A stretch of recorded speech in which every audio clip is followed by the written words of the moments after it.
যেরকম মাথা ব্যথা, ডায়াবেটিস, হার্টের সমস্যা, অ্যালার্জির সমস্যা। তো বলুন তো, এই শারীরিক এই রোগগুলোর শেফার জন্য, চিকিৎসার জন্য আমরা ডাক্তারের কাছে যাই কিনা? এখন কেউ যদি বলে যে ডাক্তারে যে ওষুধ দেয় এটা তো বইতে লেখা আছে, জ্বর হইলে প্যারাসিটামল দাও, অ্যালার্জি হইলে অ্যালাক্টোল দাও, বিভিন্ন ওষুধের নাম, ওষুধের এরকম বই আছে, সমস্ত ওষুধের নাম লেখা, রোগের নাম লেখা। কেউ যদি বলে যে ডাক্তারের কাছে যাইয়া 500 টাকা ভিজিট কি জন্য দিব, আমি বই পড়ে পড়ে চিকিৎসা করবো, তো বলুন তো এই রোগী সুস্থ হওয়াটা বেশি সম্ভাবনা না মারা যাওয়ার বেশি সম্ভাবনা? হয়তো এক সময় সে আন্দাজে আন্দাজে ওষুধ খাইতে খাইতে যাইয়া মইরা শেষ হবে। তো শরীয়তের পরিভাষায় রোগ দুই প্রকার। একটা হলো জিসমানি রোগ, শারীরিক রোগ, যেরকম জ্বর হয়, মাথা ব্যথা হয়, অ্যালার্জি হয়, ডায়াবেটিস হয়। কলব আছে না, অন্তর, অন্তরেরও কিছু রোগ আছে। যেরকম আল্লাহ রাসূল বলছেন, আলা ইন্না ফিল জাসাদিলা মুযগা, যে শুনো তোমাদের শরীরের ভিতরে একটা গোশতের টুকরা আছে, লা মুযগা, ইদা সলুহাত সলুহাতিল জাসাদু কুল্লু, যখন ওই ভিতরে গোশতের টুকরাটা সুস্থ থাকে, অর্থাৎ অন্তর, তখন পুরা শরীর ঠিক থাকে। ইদা ফাসাদাত, আর যখন ওই অন্তরটা নষ্ট হয়ে যায় গুনাহের কারণে, নাফরমানির কারণে, ফাসাদাতিল জাসাদু কুল্লু, তখন পুরা শরীর এরকম নষ্ট হয়ে যায়। তো এটার দ্বারা বোঝা যায় যে অন্তরেরও কি আছে, কিছু রোগ আছে। ইমাম গাজালি রহমতুল্লাহ আলাই অন্তরের 10টা রোগ বর্ণনা করছেন। তার মধ্যে যেরকম বেশি কথা বলার রোগ, কেউ আছে অতিরিক্ত কথা বলে, কথা বলতেই থাকে বলতেই থাকে। খাওয়ার লোভ, শুধু খাইতে মন চায়। যশ খ্যাতির লোভ, মানুষ আমাকে চিনুক, আমাকে জানুক, বিভিন্ন দেশে দেশে আমার নাম প্রচার হইয়া যাক, যশ খ্যাতির রোগ। হিংসা, অন্যের ভালো দেখতে পারি না, হিংসা। অহংকার, নিজেকে বড় মনে করি। হ্যাঁ, ইমাম গাজালি রহমতুল্লাহ আলাই এভাবে 10টা অন্তরের রোগের কথা বলছেন। তো অন্তরের রোগের, শরীরের রোগের চিকিৎসা করে ডাক্তার সাহেবরা, আর অন্তরের রোগের যে চিকিৎসক, ইনারও ডাক্তার। অন্তরের রোগের দ্বারা চিকিৎসা করেন, ইনাদেরকেও কি বলে? ডাক্তার বলে। তো ইনাদেরকে আরবি পরিভাষায়, ফার্সিতে পীর বলা হয়, মুরব্বি বলা হয়। তো অন্তরের রোগের চিকিৎসা করার জন্যই মূলত এই পীর মাশায়েখ অর্থাৎ অন্তরের ডাক্তারদের কাছে যাইতে হয়। শারীরিক রোগের চিকিৎসার জন্য যেরকম ডাক্তার জরুরি, অন্তরের রোগের চিকিৎসার জন্য কি দরকার? ডাক্তারের কাছে যাওয়া দরকার, চিকিৎসাগুলো ঘটানো, সুস্থ হওয়া দরকার। এখন আসুন মাসলা, কেউ জ্বর হইলো, মাথা ব্যথা হইলো, অ্যালার্জি হইলো, ডায়াবেটিস হইলো, সে ডাক্তারের কাছে গেল না, চিকিৎসা করাইলো না। শারীরিক এই রোগ হলে চিকিৎসা করানো সুন্নত। আর কেউ যদি সুন্নত না মানে, যে কোনো একটা অসুখ হয়েছে, সে মারা যায়, তাহলে এর জন্য আল্লাহ তাকে শাস্তি দিবেন না। কিন্তু অন্তরের যে রোগগুলো, নিজেকে বড় মনে করা, অন্যের ব্যাপারে কুধারণা করা, হিংসা করা, যশ খ্যাতি, এই যে আত্মার যে রোগগুলো, কোন ব্যক্তি যদি আত্মার এই রোগগুলোর চিকিৎসা না করায়, তাহলে সে জান্নাতে প্রবেশ করতে পারবে না। যেরকম দলিল দেখেন, হ্যাঁ, আল্লাহ রাসূল বলছেন যে ফি কলবিহি মিসকালু যাররাতিন মিনাল কিবির লা ইয়াদখুলুল জান্নাতা, ওই লোক জান্নাতে প্রবেশ করবে না। মান কানা ফি কলবিহি মিসকালু যাররাতিন মিনাল কিবির, যার অন্তরে সরিষার দানা পরিমাণও অহংকার থাকবে, সে জান্নাতে প্রবেশ করতে পারবে না। এখন আত্মার যে রোগ, এই রোগের মধ্যে একটা হচ্ছে কি? অহংকার। আরেকটা রোগের নাম হচ্ছে হিংসা। আল্লাহ রাসূল বলছেন, ইয়াকুম ওয়াল হাসাদ, অবশ্যই তোমরা হিংসা থেকে বেঁচে থাকো, অবশ্যই তোমরা হিংসা থেকে বেঁচে থাকো। যে কেননা এই হিংসা আগুন যেরকম শুকনো কাঠকে জ্বালাইয়া ছাই করে দেয়, হিংসা মানুষের নেক আমলগুলোকে এরকম জ্বালাইয়া শেষ করে দেয়, ছাই করে দেয়। ইন্নাল হাসাদা ইয়াকুলুল হাসানাত কামা তাকুলুন নারুল হাতাবা। তো হিংসা আরেকটা আত্মার রোগ। তো এই আত্মার রোগগুলোর চিকিৎসা করাই নেওয়া কি এটা ওয়াজিব না ফরজে আইন? ফরজে আইন। আত্মার রোগের চিকিৎসা করানো। এই আত্মার রোগগুলোর চিকিৎসা করানোর জন্য যাদের কাছে যাইতে হয় তাদেরকে বলা হয় পীর মাশায়েখ, শরীয়তের পরিভাষায়। আল্লাহ আমাদের সকলকে বোঝা এবং আমল করার তৌফিক দান করেন। তো হযরত ইসমাইল শহীদ রহমতুল্লাহ আলাই, মুহাদ্দিসে দেহলভী রহমতুল্লাহ আলাই অনেক বড় আলেম ছিলেন, আল্লাহ পাকের ওলি ছিলেন, মুজাহিদ ছিলেন, মুহাদ্দিস ছিলেন। উনি একবার ইচ্ছা করলেন যে আমি 2 রাকাত নামাজ এমন ভাবে পড়ব আমার অন্তরে আল্লাহ ছাড়া যেন অন্য কিছু না আসে, শুধু আল্লাহর দেন নিয়া চিন্তা নিয়া এক মনে আমি 2 রাকাত নামাজ পড়তে চাই। তো হযরত ইসমাইল শহীদ রহমতুল্লাহ আলাই নামাজে দাঁড়াইলেন, 2 রাকাত পড়লেন, দেখলেন পারলো না, এটা সেটা মনে চলে আসে। আবার 2 রাকাতের নিয়ত করলেন, বহুত চেষ্টা করলো, মন এখানে সেখানে চলে যায়। আবার 2 রাকাতের নিয়ত করলো, পারলো না, মন এদিক সেদিক চলে যায়। বহু চেষ্টা করতে করতে উনি 100 রাকাত নামাজ এইভাবে পড়লেন যে এমন ভাবে 2 রাকাত পড়বো যেন আল্লাহর খেয়াল আমার ছাড়া অন্য কিছু অন্তরে না আসে। কিন্তু বেচারা 100 রাকাত পড়ে শেষ করছেন, এরকম 2 রাকাত পড়তে পারলো না। পেরেশান, বেচাইন, অস্থির, কি করবে। পরে উনার শায়েখের কাছে গেলেন। শায়েখের কাছে যায় বলল যে হযরত এরকম আমি চাইছিলাম 2 রাকাত নামাজ পড়বো এরকম ভাবে যেন কারো কোনো খেয়াল না আসে আল্লাহ ব্যতীত। 100 রাকাত পর্যন্ত পড়লাম, পারলাম না। বললো আচ্ছা তুমি তাহাজ্জুদে আমার সাথে দাঁড়ায় নামাজ পড়ো, আমার জায়নামাজের সাথে তোমার জায়নামাজ রাইখা নামাজ পড়বা। নামাজ শুরু করে দিলেন হযরত ইসমাইল সাইয়্যিদ ইসমাইল শহীদ দেহলভী রহমতুল্লাহ আলাই। তো 2 রাকাত শুরু করার পরে কিছুক্ষণ না যাইতে যাইতে এই যে উনার কান্না নামাজের ভিতরে, আল্লাহর মহব্বতের কান্না, এমন ভাবে কান্না আসলো যে সালাম ফিরানের মতো অবস্থা নাই, এমন কান্না শুরু হয়ে গেল। তো উনি তো বহুত চেষ্টা করলেন, একা একা পারলো না। যখন শায়েখের সোহবতে গেলেন, প্রথম 2 রাকাতেই আল্লাহ ব্যতীত অন্য গায়রুল্লাহর চিন্তা ব্যতীত উনার 2 রাকাত তৌফিক তো হলোই, বরং কানতে কানতে সালাম পর্যন্ত ফিরানোর সুযোগ হচ্ছে না। তো এই জন্য আল্লাহ ওয়ালাদের সোহবতে যাওয়া। আমরা সহজে বুঝবো, একজন ডাক্তার সে হওয়ার আগে মেট্রিক পাস করতে হয় সায়েন্স নিয়া, ইন্টার পড়তে হয় সায়েন্স নিয়া, এরপরে এমবিবিএস পড়তে, হায় রে কষ্ট, কত কষ্ট, দিন রাত পড়তে পড়তে 18 ঘন্টা অনেক ডাক্তাররা পড়তে হয়, শত শত ওষুধের নাম মুখস্থ করতে হয়। সবচেয়ে কঠিন হইলো হাফেজ হওয়া, আলেম হওয়া, ডাক্তার হওয়া, এগুলোর মধ্যে অনেক পরিশ্রম করতে হয়। তো এই বেচারা এমবিবিএস পাস করার পর তার ওষুধ লেখার অনুমতি নাই, অথচ ফার্স্ট ক্লাসে সে ডিভিশনে পাস করছে, তার কি প্রেসক্রিপশন না ব্যবস্থাপত্র দেওয়ার অনুমতি নেই। তাকে বড় বড় ডাক্তারদের পিছে পিছে 2-3 বছর ঘুরতে হবে। আপনারা ভাগলপুর যান, ময়মনসিংহ জেলা হাসপাতালে যান, দেখবেন বড় ডাক্তার যখন আসে পিছে পিছে 10-12 জন আসে, দেখছেন কিনা কখনো? এই পিছে পিছে যে 10-12 জন আছে এরা সবাই এমবিবিএস ডাক্তার। তো এই ডাক্তাররা এমবিবিএস পাস করার পর ডাক্তারি করার অনুমতি নাই, এদেরকে বড় ডাক্তারের পিছে পিছে 2-3 বছর ঘুরতে হয়। এই ঘোরাকে ইংরেজিতে বলে ইন্টার্নি। কি বলে? ইন্টার্নি। কেন বড় ডাক্তারদের পিছে ঘুরে? বড় ডাক্তারদের থেকে সোহবত গ্রহণ করে, কেমনে ওষুধ লেখে, কেমনে রোগী দেখে, কোন রোগের কোন ওষুধ, কোন কোম্পানির ওষুধ এখানে দিতে হবে, এগুলো প্র্যাকটিক্যাল বড় ডাক্তারদের থেকে শিখে শিখে এরা একসময় বড় ডাক্তার হয়।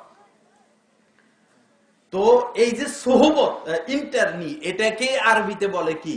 সোহবত। আমি যদি দ্বীনের উপর চলতে চাই, আমি যদি নামাজের মতো নামাজ পড়তে চাই, আমি যদি রোজার মতো রোজা রাখতে চাই, আমি যদি অজুর মতো অজু করতে চাই, হ্যাঁ, আমি যদি পাক্কা দিনদার খাঁটি মুমিন মুসলমান হইতে চাই, তাহলে যেই পাক্কা কামেল ব্যক্তি, তার সান্নিধ্যে যাইয়া কিছুদিন তার সাথে ইন্টারনি করতে হবে, তার সোহবত অর্জন করতে হবে। বুঝে আসছেনি আমাদের কথা? আল্লাহ আমাদেরকে তৌফিক দান করেন। সাহাবাদের মধ্যে মনে করুন সবচেয়ে বড় সাহাবীর নাম কি? হযরতে আবু বকর সিদ্দিক।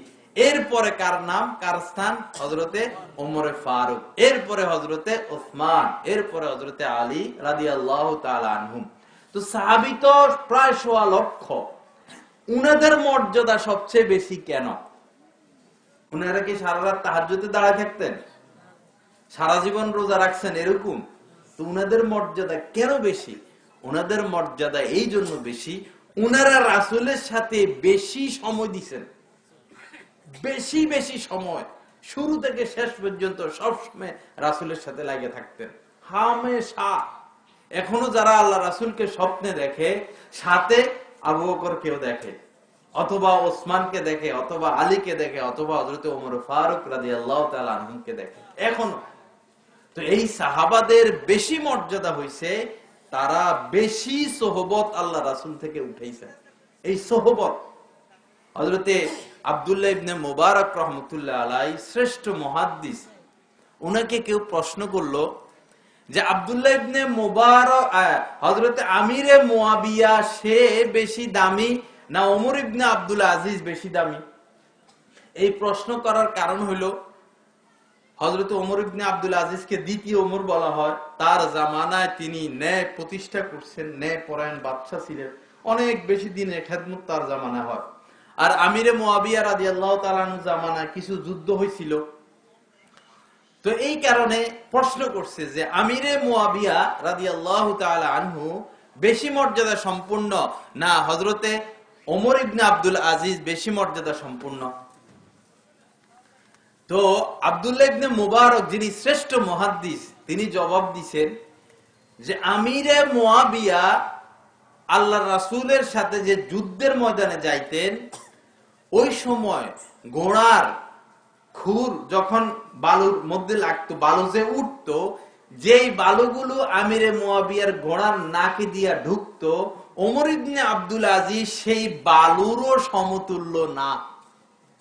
যেহেতু ইনি সাহাবী না, আর আমিরে মুয়াবিয়া রাদিয়াল্লাহু তাআলা আনহু কি সাহাবী, ওই সাহাবীর মর্যাদা বলতে যাইয়া বলছেন যে আমিরে মুয়াবিয়া যখন যুদ্ধের ময়দানে যাইতো রাদিয়াল্লাহু তাআলা আনহু, তার যে ধুলাবালি তার ঘোড়ার নাকে ঢুকতো, ওমর ইবনে আব্দুল আজিজ সেই ধুলাবালির সমতুল্য না। তো সাহাবাদের এত বড় মর্যাদা কিসের কারণে? সোহবতের কারণে। সোহবতের কারণে। সোহবত এত গুরুত্বপূর্ণ বিষয়। আল্লাহ পাক আমাদের সকলকে সোহবত বুঝা, আল্লাহ ওয়ালাদের কদর করা, যে কোনো একজন আল্লাহ ওয়ালার সাথে উঠা বসা করে সম্পর্ক রেখে নিজের ইসলাহ, নিজের তাসকিয়া ঘটাইয়া নেওয়া, করে নেওয়ার তৌফিক দান করেন। আমার বন্ধু দেখুন, আমাদের ভিতরে কম বেশ অহংকার আছে, আমাদের ভিতরে কম বেশ হিংসা আছে, আমরা অস্বীকার করলে হবে না, আছে আমাদের ভিতরে কম বেশ এরকম আছে। আমাকে মানুষ চিনক, আমি নেতা হইয়া যাই, আমার যশ খ্যাতি হোক, আমার প্রচার প্রসার হইতে থাকুক, হ্যাঁ, এই সমস্যাটা আমাদের ভিতরে আছে। আমাদের দায়িত্ব হলো ভিতরের এই রোগগুলোকে ইসলাহ করে নেওয়া। যদি আমরা ইসলাহ করে না নেই, আমার বন্ধু, যেরকম মাথা ব্যথা রোগ নিয়ে থাকলে মানুষ সবসময় কষ্টের মধ্যে থাকে, জ্বর হয়েছে চিকিৎসা করাইলাম না, কষ্টের মধ্যে থাকতে হবে, ডায়াবেটিস হইলো চিকিৎসা করাইলাম না, কষ্টের মধ্যে থাকতে হয়। এমনই ভাবে ভিতরের দিলের রোগের গুলো, কলবের রোগগুলোর যদি ইসলাহ, সংশোধন, চিকিৎসা আমরা করাইয়া না নিই, তাহলে অন্তর্গতভাবে দিলের জগতের দিক থেকে আমরা সব সময় অস্থিরতার মধ্যে থাকবো, পেরেশানির মধ্যে থাকবো, অশান্তির মধ্যে থাকবো। আল্লাহ পাক আমাদের সকলকে ইসলাহ এবং তাসকিয়া করে নেওয়ার তৌফিক দান করেন। আমার বন্ধু, ইসলাহ এবং তাসকিয়া ফরজে আইন, ইসলাহ করে নেওয়া ফরজে আইন। আল্লাহ রাসূল বলছেন সহজ কথা, লা ইয়াদখুলুল জান্নাতা, ওই ব্যক্তি জান্নাতে প্রবেশ করবে না, মান কানা ফি কলবিহি মিসকালু যাররাতিন মিনাল কিবির, যার অন্তরে যাররা পরিমাণ অহংকার থাকবে। অহংকার কি? আমি কিছু। অহংকার কি? আমি চেয়ারম্যান, আমি হাজী সাহেব, আমি বক্তা, আমি এমপি, আমি ভুঁইয়া, আমি সভাপতি, আমি ইমাম, আমি হাফেজ, আমি খতিব, আমি আন্তর্জাতিক কি আলোচক। এই যে মানুষ, যে কোনো মানুষ দ্বীনের লাইনে হোক অথবা দুনিয়ার লাইনে হোক, নিজেকে বড় মনে করার নাম কি? অহংকার। যে ব্যক্তি নিজেকে বড় মনে করবে আর অন্যকে ছোট মনে করবে, নিকৃষ্ট মনে করবে, তাকেই বলা হয় অহংকারী। আল্লাহ পাক বলেন ইন্নাহু লা ইউহিব্বুল মুস্তাকবিরিন। আল্লাহ পাক অহংকারকারীকে পছন্দ করেন না। হাদিসের মধ্যে আল্লাহ রাসূল বলছেন এই লোক জান্নাতে প্রবেশ করবে না। আল্লাহ পাক বলতেছেন যে আল্লাহ তাকে পছন্দ করেন না। লা ইউহিব্বুল মুস্তাকবিরিন, অহংকারকারীকে আল্লাহ পাক পছন্দ করেন না। এজন্য আসুন বাবারা, আমরা অহংকার থেকে কি হই? মুক্ত হই, নিজেকে ছোট মনে করি।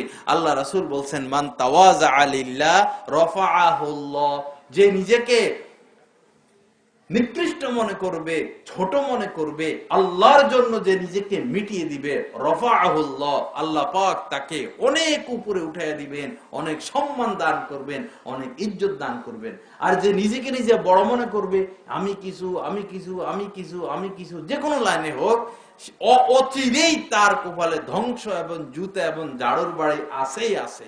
হ্যাঁ, ওই যে মাটির নিচ থেকে একটা পোকা বাইর হয় না, কি উলি উলি উলু, উলু না, এক এক দেশে এক কথা বলে।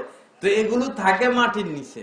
তো এগুলোর মাঝে মধ্যে পর আসে, শরীরে কি আসে? পাখা আসে।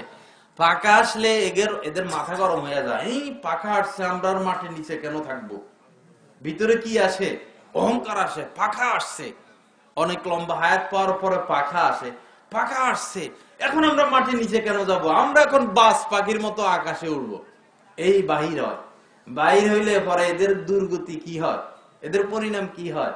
মর্গে খায়, হাঁসে খায়, এরপরে একটু উপরে উঠলে কিসে খায়? পাখি খায়। জীবনটাই কি হয়ে যায়? শেষ হয়ে যায়।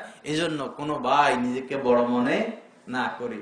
ছেলে ফেলেরা দেখা যায় হুন্ডার মধ্যে উঠতে পারলে, বাপে হুন্ডা একটা কিনে দিতে পারলে, ওরে বাপরে, আর কি মাথা ঠিক আছে, কি জোরে চালায়। হ্যাঁ, আর মেয়েটে যদি দেখে আশপাশ, তখন ওই মেয়েদের সামনে দিয়ে কি মানে মেয়েদের শরীরের পাশ দিয়ে যাইয়া হাওয়া ছাড়া শুরু করে হুন্ডার পিছন দিক দিয়া। কি হেদের বাপসাপ, হাফ প্যান্ট লাগে আস্তে আস্তে, মানে সে ইহুদি খ্রিস্টানের মতো হয়ে যাইতেছে। হাফ প্যান্ট পরা এগুলো তো ইহুদি খ্রিস্টানদের পোশাক। কোন মুসলমান যার ভিতরে আল্লাহর ভয় আছে, সে তো হাফ প্যান্ট পরতে পারে না। হাফ প্যান্ট যারা পরে, এরা তো 24 ঘন্টা এদের নামে, আমল নামায় একজন ফেরেশতা কবিরা গুনাহ লিখতে থাকে। যারা শর্ট প্যান্ট পরে, এবং এদের এই শর্ট প্যান্ট পরা অবস্থায় যদি এদের দিকে এদের মা তাকায়, এদের বাপে তাকায়, এরা ঘরে থাকে, এদের মা বাপের আমল নামায় কবিরা গুনাহ লেখা হয়।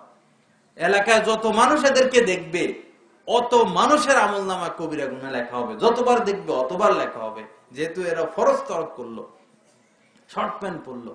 আল্লাহ আমাদের এই যুবক ভাইদেরকে বুঝার তৌফিক দান করে।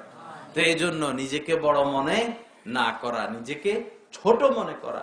হযরতে সাইয়্যেদ আহমদ কবির রিফাই রহমতুল্লাহ আলাইহি আল্লাহ রাসূলের বংশের নাতি ছিল। তো তিনি একদিন মসজিদে নববী থেকে বা মদিনা মুনাওয়ারা থেকে বাইর হইয়া কোথাও যাচ্ছেন। পথে এক ইহুদি তার চেলাপেলা সহ, ইহুদি আলেম চেলাপেলা সহ দাঁড়ানো। এখন ইহুদি বলতেছে যে ওই যে দেখো, ইসলাম ধর্মের একজন বড় আলেম আসতেছে, তাকে আমি একটা প্রশ্ন করব, যদি সে আমার প্রশ্নটার যথাযথ উত্তর দিতে পারে, তো আমি তোমাদের সামনে বলতেছি আমি মুসলমান হয়ে যাব সপরিবারে। দেখেন, সৈয়দ আহমদ কবির রেফাই রহমতুল্লাহ আলাইহি আসছেন। আয়েশা যখন তার সামনে হইল, ইহুদি বলল, হুজুর আপনাকে একটা প্রশ্ন করতে চাই। হযরত বললেন যে ঠিক আছে করেন। ইহুদি বলল, একটা কুত্তা ছিল সাথে বসা। বলল, এই যে একটা কুত্তা, আপনার দাম বেশি না এই কুত্তাটার দাম বেশি?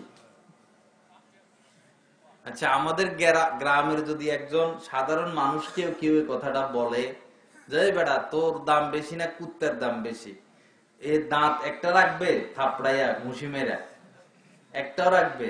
আর যদি এলাকার চেয়ারম্যানরে বলে বা মেম্বাররে বলে বা এলাকার এমপি সাহেবকে বলে, তার তো জেল আর ফাঁসি ছাড়া তার কি নেই, উপায় নেই। হ্যাঁ, তো সাইয়্যেদ আহমদ কবির রিফাই রহমতুল্লাহ আলাই ওই সময় শ্রেষ্ঠ আলেমদের মধ্যে একজন, এবং সাইয়্যেদ বংশের, এবং আল্লাহ পাকের ওলি। হাজার হাজার মানুষ তার হাতে বায়াত ছিল। যখন বললো এই কথা, ইহুদি আরো ইহুদিয়ে প্রশ্ন করলো, দেখেন, বললো আপনার দাম বেশি নাই কুত্তার দাম বেশি? কি জবাব দিলেন? হযরত সাইয়্যেদ আহমদ কবির রিফাই রহমতুল্লাহ আলাই বললেন, ভাই, যদি আমি ঈমান নিয়ে মরতে পারি, ঈমান নিয়ে যাইতে পারি, তাহলে অবশ্যই এই কুকুরের থেকে আমার দাম বেশি, কারণ আমি মুমিন হয়ে দুনিয়া থেকে বিদায় নিলাম। আর যদি মৃত্যুর সময় আমার ঈমান নসিব না হয়, তাহলে অবশ্যই আমার থেকে এই কুত্তাটার দাম বেশি। কি জবাব দিলেন, মাথা গরম করলেন না? এই ইহুদি সাথে সাথে কালেমা পড়ে মুসলমান হয়ে গেছে। আল্লাহ আমাদেরকে অহংকার মুক্ত জীবন গড়ার তৌফিক দান করেন। যারা বড় হয়েছেন, বর্তমানেও যারা বড় হচ্ছে এবং হবেন, এই এক গুণ যে নিজেকে তারা কি মনে করে, ছোট মনে করে। নিজের বড় কাউকে দেখলে নত হয়ে যায়, ছোট হয়ে যায়।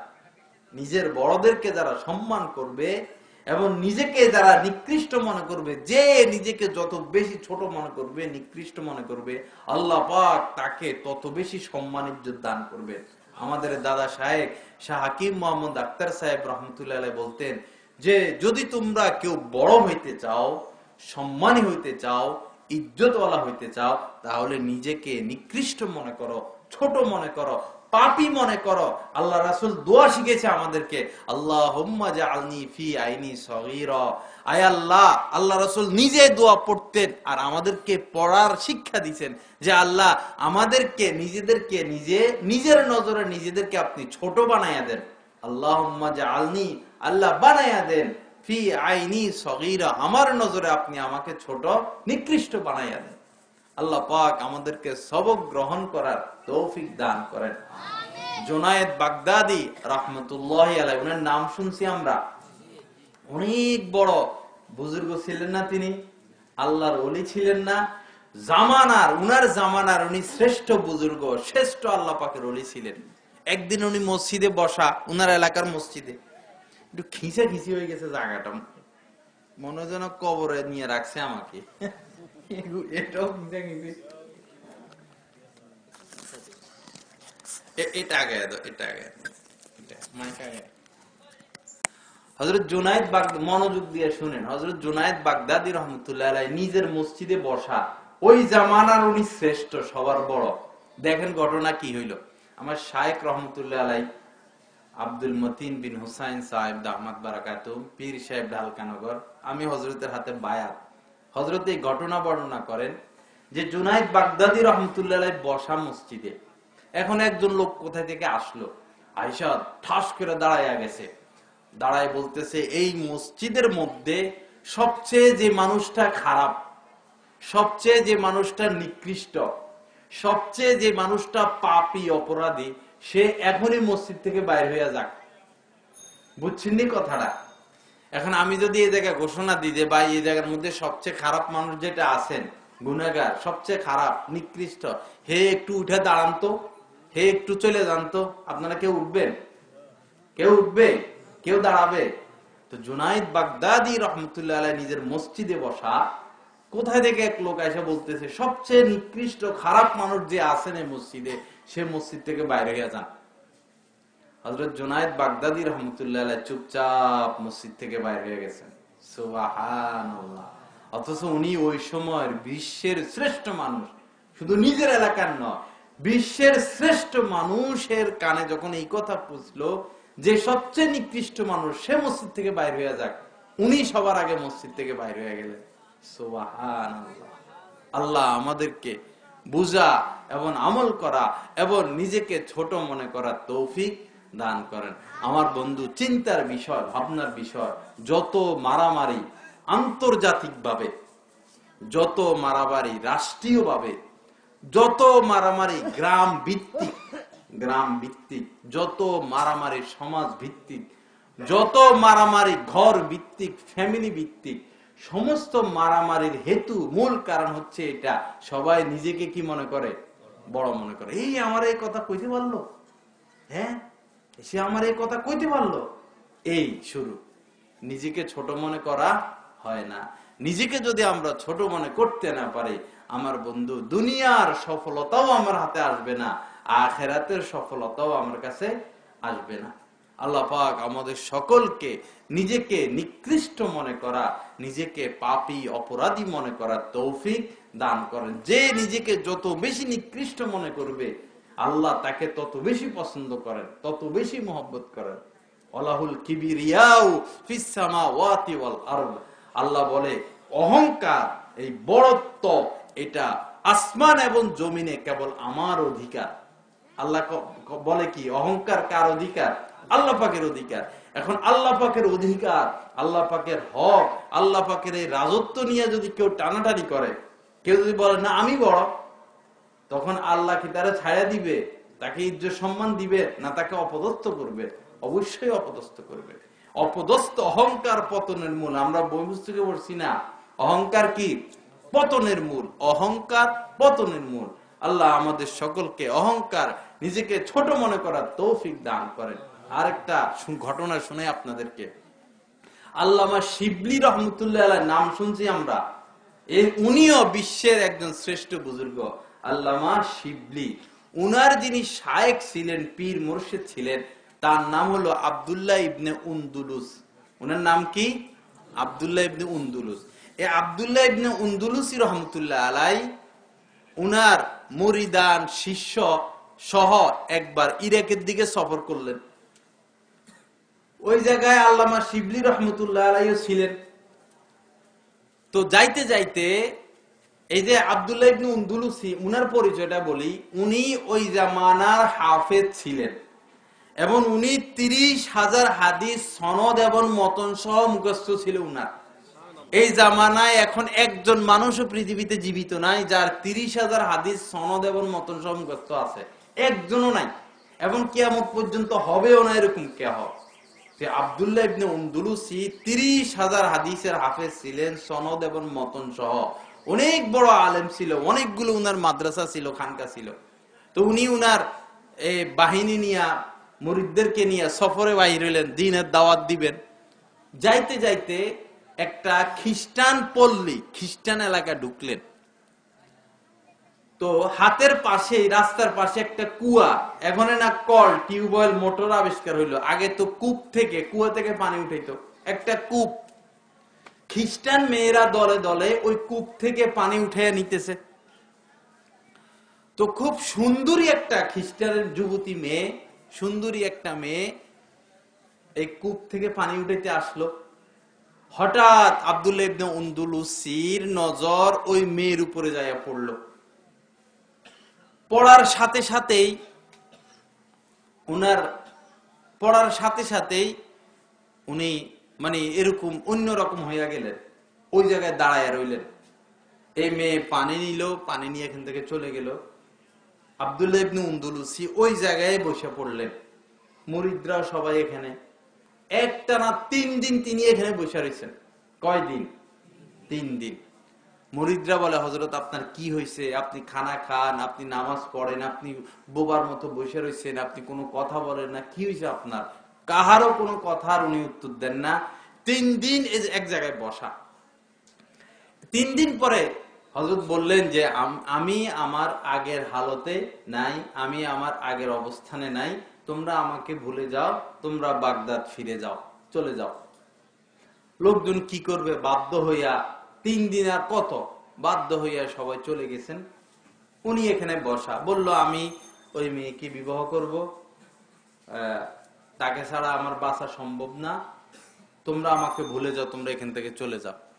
সবাই চলে গেছেন। এরপরে উনি খোঁজ নিয়ে এই মেয়েকে, তার বাড়ি কোথায়, খোঁজ নিয়ে মেয়ের বাপের কাছে গেছেন। বাপ খ্রিস্টান, খ্রিস্টানের পাদ্রী, যা বললো, আমি ইসলাম ধর্মের এরকম বড় আলেম, আমি আপনার মেয়েকে বিবাহ করতে চাই। তো উনি শর্ত দিছেন, যে শর্ত হইল বিবাহ দিব, প্রথম শর্ত আপনি খ্রিস্টান হইতে হবে, খ্রিস্টান ধর্ম গ্রহণ করতে হবে। দ্বিতীয় শর্ত, 1 বছর ময়দানে সুর চলাইতে হবে। দেখুন, রাজপ্রাসাদের লোক, রাজকীয় লোক, কত শান শকতের উনি, আর উনি এখন এক মেয়ের দিকে নজর যাওয়ার পর এখন খ্রিস্টানও হইলেন আর 1 বছর পর্যন্ত সুর চড়াইতেছেন।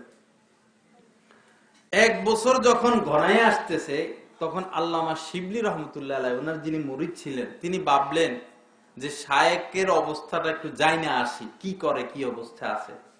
এদিকে বাগদাদে উনার খানকা ছিল, খানকা বন্ধ হয়ে গেছে, মাদ্রাসা বন্ধ হয়ে গেছে, অনেক খানকা সব বন্ধ হয়ে গেছে। পীরের এই হালত, এখন আর খানকা কেমনে থাকবে। যা হোক, এরপরে আল্লামা শিবলি 1 বছর পর দেখতে আসছেন, খবর নিয়ে নিয়ে কোথায় আছে কোথায় আছে। লোকজন বলল, ওই একটা ময়দান, ওখানে সুর চড়ায়। এখন ওই মেয়ের সাথে বিবাহ হয় নাই, সুর চড়ানোর পরে 1 বছর পর বিবাহ হবে। আল্লামা শিবলি যখন কাছাকাছি আসছে, এই আব্দুল্লাহ ইবনে উনদুলুসি আল্লামা শিবলিকে দেখে চিনছেন, ইনিও চিনছেন। যখন কাছাকাছি পর্যন্ত আসছে, ইনিও কাঁদতেছেন, উনিও কাঁদতেছেন। আল্লামা শিবলির চোখ দিয়েও পানি টটর করে পানি পড়তেছে, আর শায়েকের চোখ দিয়েও পানি পড়তেছে। উনাদের দুইজনের কান্না দেখে ময়দানে যে সুরগুলো কিতাবে আসছে, সুরগুলো পর্যন্ত কান্না শুরু করছে। এমনকি সুরগুলো মাটিতে গড়াইয়া গড়াইয়া কাঁদতেছে। এরকম অবস্থা, আকাশ জমিন বাতাস, মনে হয় যেন আকাশ জমিন সহ কাঁদতেছে। যাই হোক, অনেকক্ষণ এভাবে কান্নাকাটি হয়েছে। এরপর আল্লামা শিবলি রহমতুল্লাহ আলাইহি কাছে গেছেন, যা বলল, হযরত, আপনি তো কোরআনের হাফেজ ছিলেন, বলুন তো আপনার কোন আয়াত, আপনি কি, আপনার হেফজু কি আছে? উনি বললেন যে আমি তো কোরআনে কারিম ভুলে গেছি, তবে 2টা আয়াত আমার মুখস্থ আছে। ওমাইয়ুহিনিল্লাহু ফামা লাহু মিন মুকরিম, আল্লাহ পাক যাকে অপমানিত করে তাকে সম্মান দেওয়ার আর কেউ নাই। আরেকটা আয়াত বলল, আপনি তো 30,000 হাদিসের হাফেজ ছিলেন, আপনার কি হাদিসগুলো মুখস্থ আছে? বলল, 2টা হাদিস মুখস্থ আছে। তার মধ্যে একটা হলো, মান বাদ্দালা দীনাহু ফাকতুলহু, যে তার দ্বীনকে পরিবর্তন করে তাকে তোমরা হত্যা করো। এরকমই 2টা হাদিস, 2টা আয়াত মুখস্থ ছিল। যাক, কান্নাকাটি করে পরে আল্লামা শিবলি রহমতুল্লাহ আলাইহি বিদায় নিয়ে আবার বাগদাদের দিকে আসতেছেন। তো শেষ রাত্রের দিকে উনি একটা ঝর্ণা পার হচ্ছেন, দেখলো ঝর্ণার ভিতর থেকে কে যেন কালেমায়ে শাহাদাত পড়তে পড়তে বাইর হয়ে আসতেছে। সুবহানাল্লাহ। ঝর্ণার ভিতর থেকে কালেমায়ে শাহাদাত, আশহাদু আল্লা ইলাহা ইল্লাল্লাহু ওয়া আশহাদু আন্না মুহাম্মাদান আবদুহু ওয়া রাসূলুহু, কালেমায়ে শাহাদাত পড়তে পড়তে বাইর হয়ে আসতেছে। কাছে আয়েশা দেখলো, কাছে আসার পরে দেখলেন যে তাদের শায়েখ হযরত আব্দুল্লাহ ইবনে উনদুলুসি রহমতুল্লাহ আলাইহি ফিরে চলে আসছে। এরপরে বাগদাদে আসছেন। আসার পরে উনাকে প্রশ্ন করছে যে আপনার কি হয়েছিল। উনি বললেন যে যখন আমার নজরটা ওই খ্রিস্টান মেয়ের উপরে পড়ে, তখন আমি মনে মনে বললাম যে হায় রে, এত সুন্দর সুন্দর মেয়ে, এরা সব জাহান্নামের আগুনে জ্বলবে। এই কথাটা আমি মনে মনে ভাবলাম। এই কথাটা ভাবার সাথে সাথে আকাশ থেকে আমাকে বলা হইলো যে তুমি এই খ্রিস্টান মেয়ের ব্যাপারে এই কথা বলতেছ, আরে তারা কি জাহান্নামে জ্বলবে? তো তোমার মধ্যে যে ঈমান আছে, এই ঈমান কি তোমার নিজের অর্জিত জিনিস না, আমি তোমাকে দান করলাম। তুমি যে ওই ইহুদি খ্রিস্টান মেয়ের ব্যাপারে বললা, এরা বেঈমান হওয়ার কারণে, এত সুন্দর হওয়া সত্ত্বেও বেঈমান হওয়ার কারণে জাহান্নামে যাবে, তো তোমার মধ্যে যে ঈমান আছে এটা কি তোমার হাতের কামাই? তো বাহ্যিক ভাবে তিনি একটু নিজেকে কি মনে করছেন, একটু বড় মনে করছেন, আমি মুমিন ঈমানদার আর এরা বেঈমান। আল্লাহ পাক বললেন, ঈমান কি তোমার হাতের কামাই? এরপরে আব্দুল্লাহ ইবনে উনদুলুসি রাহমাতুল্লাহ আলাইহি বললেন, আমি অনুভব করলাম কি যেন আমার ভিতর থেকে পাখির মতো কি যেন আমার ভিতর থেকে উড়ে বাইর হয়ে গেল। তার মানে ঈমান বাইর হয়ে গেছে। আহা, আল্লাহ আমাদেরকে হেফাজত করে। এরপরে আল্লাহ আবার নিজ করমে তাকে সেই ঈমান দান করছেন, কোরআন শরীফ ভুলে গেছিল, আল্লাহ আবার তাকে কোরআনের ইয়াদ করায় দিয়েছেন। 30,000 হাদিস ভুলে গেছিল, আবার 30,000 হাদিস তার ইয়াদ হইয়া যায়। ফিরে আয়সা আবার মসজিদ মাদ্রাসা খানকার খেদমত শুরু করে। আল্লাহ আমাদেরকে বুঝার তৌফিক দান করে। এজন্য আমার বাবারা, অহংকার না করা, নিজেকে বড় মনে না করা। হ্যাঁ, সকালবেলার ধনী রে তুই, ফকির সন্ধ্যাবেলা। আজ আমি সকালবেলা ধনী, আমি গরিবের উপর জুলুম করব, আমি গরিবের উপর অত্যাচার করব, আমি মানুষের উপর অনাচার করব। সন্ধ্যা হইতে হইতে আমি ধনী থাকি না ফকির হয়ে যাই, না হাসপাতালে চলে যাই, না অ্যাক্সিডেন্ট হইয়া পঙ্গু হইয়া যায়, আমার কি খবর আছে? এজন্য ভাইরা, নিজেকে কখনো বড় মনে না করা, নিজেকে ছোট মনে করা, নিজেকে নিকৃষ্ট মনে করা। আমাদের দেশেও তো 7-8 বছর রাষ্ট্র পরিচালনা করছে, এরপর আবার 7-8 বছর জেলে থাকতে হয়েছে না? হ্যাঁ, কত বাদশা ছিল পৃথিবীতে, এখনো আছে যারা প্রতাপশালী বাদশা ছিল, এখন জেলখানার ভাত খাইতেছে, আছে কিনা? তো এজন্য জুলুম না করা, নিজেকে বড় মনে না করা। আগামীকাল আমার কি হবে, আমার কি হালত হবে, আমার তো জানা নাই। এজন্য সব সময় নিজেকে ছোট মনে করা। যুবক ছেলেরা অনেক সময় দেখা যায় ধনী লোকের ছেলে, তো ধনী লোকের ছেলে হওয়ার কারণে বাপে পকেট খরচ বেশি দেয়, এরা অন্যকে মানুষ মনে করে না, অন্যকে নিকৃষ্ট মনে করে, তুচ্ছ তাচ্ছিল্য মনে করে। হ্যাঁ, হুন্ডা একটা কিনে দিলে তো আর কোনো কথাই নাই, যা ইচ্ছা তা করে। কত যুবক হুন্ডা অ্যাক্সিডেন্ট হইয়া হইয়া মরে যাইতেছে, মরতেছে কিনা কত যুবক। এই যে আমাদের বৈরবে পর পর 3টা না 4টা ছেলে, সব জওয়ান যুবক, এই হুন্ডা অ্যাক্সিডেন্ট করে করে মরে গেছে, কয়েকটা যুবক পর পর।